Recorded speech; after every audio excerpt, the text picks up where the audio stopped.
তোমাকে না দারুণ লাগছে, অসাধারণ লাগছে তোমাকে। বর্ষা যে তোমাকে এত সুন্দর লাগে আগে কখনো জানতাম না, জানো। তোমার আমার যখন বিয়ে হয়েছিল তখন তো আমরা দুজনেই স্টুডেন্ট ছিলাম।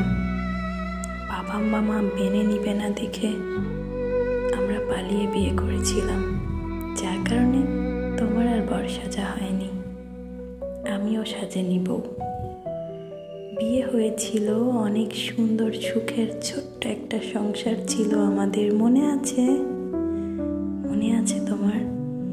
তুমি কম বেতনের একটা চাকরি করতে আর আমি টিউশনি করতাম, রাত জেগে সেলাই, হাতের কাজ, এসব করেই আমাদের সংসারটা সাজিয়েছিলাম। প্রথম যেবার কম্বল কিনেছিলাম তখন তো আমাদের দুজনেরই ঠান্ডা লেগে গিয়েছিল, আর দোকানে যে আমরা তো কাশির জন্য কথাই বলতে পারছিলাম না। তোমার মনে আছে?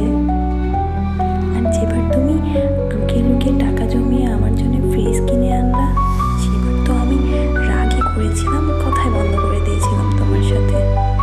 রান্নার কাজে কাঁচা ছিলাম দেখে তুমি আমাকে কত হেল্প করেছো, আমি ভুলিনি, জানো। কিন্তু আফসোস, তুমি ভুলে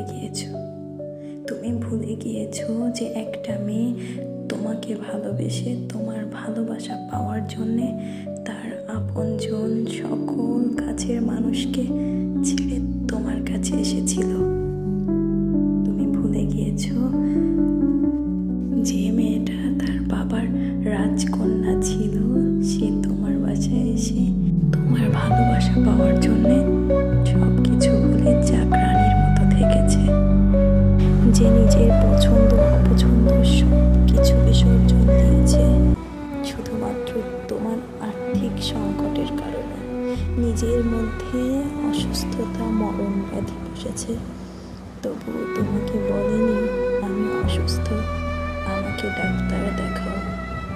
তুমিও বুঝে তাকে ডাক্তারের কাছে নিয়ে যাওনি, তুমি অবহেলা করেছো তাকে, যার ফলাফল সঠিক সময়ে সঠিক চিকিৎসার অভাবে সে হারিয়ে গেল নিকষ কালো আধারে, চিরতরে। তুমি ভুলে গেছো, ভালোই হয়েছে জানো, তুমি ভুলে গিয়েছো।